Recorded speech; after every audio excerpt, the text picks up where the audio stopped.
The story takes place in a world where the human race is nearing extinction at the hands of the beasts. Humans are incredibly scarce and beasts are rampant. In Island 28, in the town of Grimchel, a blue-haired girl named Cathalie chases a cat that has stolen her necklace. Cornered, the cat attacks Cathalie and causes her to fall off. A cloaked man named Willem rushes to her aid and cushions her fall, saving her life. The cat flees. Cathalie notices the crowd around her, wondering what the hell she's doing here since she has no fur like the rest of them. Before she leaves, Willem holds her hands and gives her back the brooch. Willem then takes her with him and buys her a nice-looking hat. He also reminds her that this is no place for tourism, as there are no specialties for those with no horns, fangs, or fur on their skin. At night, Willem visits his friend Grick, who lands him a job as a caretaker in a military facility. As Willem refuses, Grick tells him to shut up, get a life, make some cash, and leave his debt-ridden lifestyle behind. Willem accepts and remarks the coffee's a little salty. Approaching the facility, Willem is attacked by a little girl and ends up falling off into the river, cushioning the girl's fall, shortly before Cathalie finds them.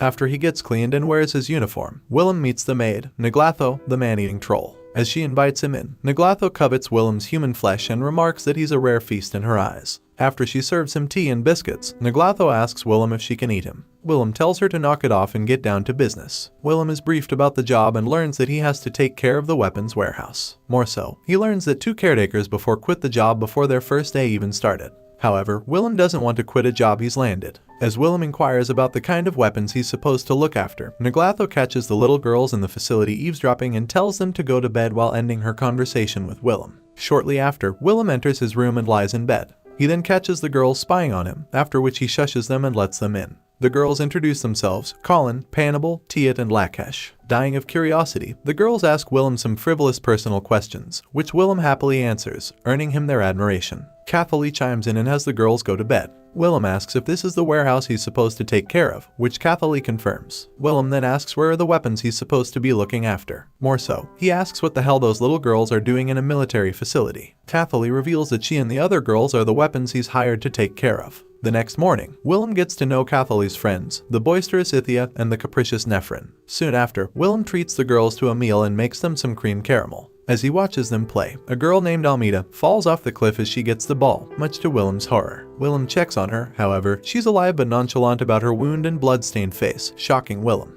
Willem comes to realize that all the girls don't care about their lives and asks Naglatho what the hell they are anyway. In order to answer his questions, Naglatho takes Willem to the basement, where she reveals sizable magical swords belonging to human beings called dug weapons. Willem recognizes them as the swords only brave humans could use to fight off the 17 beasts that attacked 500 years ago. Those little girls are leprechauns or fairies imitating humans. Now that the humans are gone, those girls are the ones who can wield those swords, which is why Willem needs to take care of them. Days later, Willem welcomes back Ithia and a worn-out Cathalie who were on a mission fighting beasts with the dug weapons which he is tasked with returning to the vault. On the way back, Ithia asks Willem if it gives him the creeps to look after weapons, more like fairies, adding that fairies are disposable. More so, they wield relic swords belonging to the dying race of humans. Willem suddenly halts after recalling a girl he knew a long time ago whom he owes a great deal. Ithia reminds him of that girl. Hearing that, Ithia starts thinking Willem is confessing to her, but Willem reminds her he's carrying a sleeping girl now. At the infirmary, CH slowly wakes up to find Willem by her side. She asks Willem if he could be a little nicer to her. Why? Because, according to her prediction, the island will undergo a powerful air attack in 5 days, as it cannot be fought off by fairy girls wielding humans' dug weapons. Later that night, Willem starts looking for records about time attacks to know more about the frequency and timing of those attacks. Nephrin drops by and offers to help. The next morning, Cathalie wakes up, feeling bad about asking Willem to be a little nicer to her the previous night. She walks in the record room to find him with Nephrin sleeping in his lap. Willem tells her he was trying to find another way to avoid the time attacks. Cathalie thinks it's impossible. To her, the only way to stop the attack is by fighting back. Willem opens the curtain, tells her to lighten up and asks if she wants to spar with him. Outside, the two are to duel using dug weapons. Cathalie activates her sword and lunges at Willem, but Willem blocks her attack, sending her flying backwards. Incredulous, Cathalie attacks but fails once more. Willem explains that his dug weapon used Cathalie's power against her when it hit her blade, which is why she was sent flying, much to her frustration. Willem then taunts her in, telling her there's only so much she doesn't know about dug weapons, and that there's another way to fight off the impending attack other than swinging her sword with brute force. Cantankerous, Cathalie dashes into him, the two exchange more blows. Eventually, Cathalie loses, as Willem commends her for her instincts, but tells her to change her fighting style to survive instead of going kamikaze like the fairies before her, killing herself in the process. Drained from using the dug weapon, Willem collapses, with blood coming out of his mouth. 500 years earlier, we find out Willem was battling a beast. The beast intends to enter a slumber for a century but doesn't want to give Willem a quick and peaceful death. After the beast implodes, Willem gets frozen and cursed, as he hopes his friend would forgive him. Back to the present, Willem awakes to find a worried sick Naglatho by his side. Naglatho asks Willem why his organs and muscles are so weak. More so, his bones are susceptible to breaking, which Willem shrugs it off as scars from the past. Later that evening, Naglatho reveals to the fairies that she found Willem along with a group of explorers frozen in a lake, which she attributes to a petrification curse which paralyzed him. After she transported him to her island, he woke up, crazed, wild, and reserved. Furthermore, Willem was the sole survivor of the whole human race. Therefore, Naglatho tells the fairies not to hate or fear Willem, prompting the fairies to swarm Willem as if he were a celebrity in their midst. After the kids clear out, Ithia walks in, teases Willem and wonders why a human would care so much for another race by risking his life for no real reason. Ithia just finds it disgusting. Willem replies it's natural to care for cute kids, especially if they're girls, to which Ithia argues that they are only cute in appearance and that they're all girls, so gender is beside the point. However, Willem remarks their appearance is attractive. An attractive appearance is a manifestation of one's desire to be loved.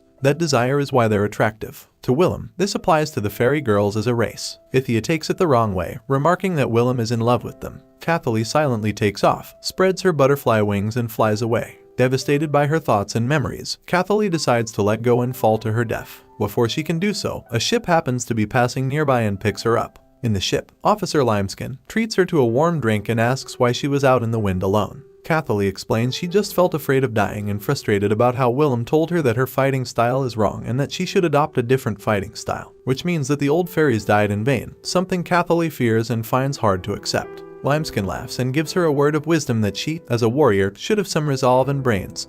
That was what Willem wanted for her. Afterwards, Catholi returns to find Willem doing some maintenance on her dug weapon, welcoming her back. Catholi remarks that no one can disassemble a dug weapon without the wielder's permission, but she's proven wrong when Willem succeeds in doing so. Catholi then learns that dug weapons are made of talismans that are put together in the shape of a sword. Each talisman has its own function. Catholi marvels at their beauty as she flicks a floating talisman. That talisman, as Willem explains, prevents its wielder's tongue from burning from hot drink. The one next to it functions more like a compass. It lets its wielder know where north is and where south is, even in a place they've never been. There are also talismans that prevent the wielder from having nightmares when having a cold. All of those talismans are magically connected, as they can cause a complex reaction, which gives them entirely new effects. Catholi then brings up her conversation with Limeskin. Willem promises to do anything for her if she succeeds in fending off the air attack, but excludes the wish of starting a romantic relationship. All the talismans are connected now. Willem reassembles the sword and tells Catholi to come back alive no matter what. The next day, Willem tells Grick how it's been going with his job so far. Ithia, Catholi, and Nephron are sent out to stop the impending attack. Thanks for watching. For part 2, make sure to subscribe and drop a like, especially for more recaps on all your favorite anime shows. You don't want to miss out. Goodbye.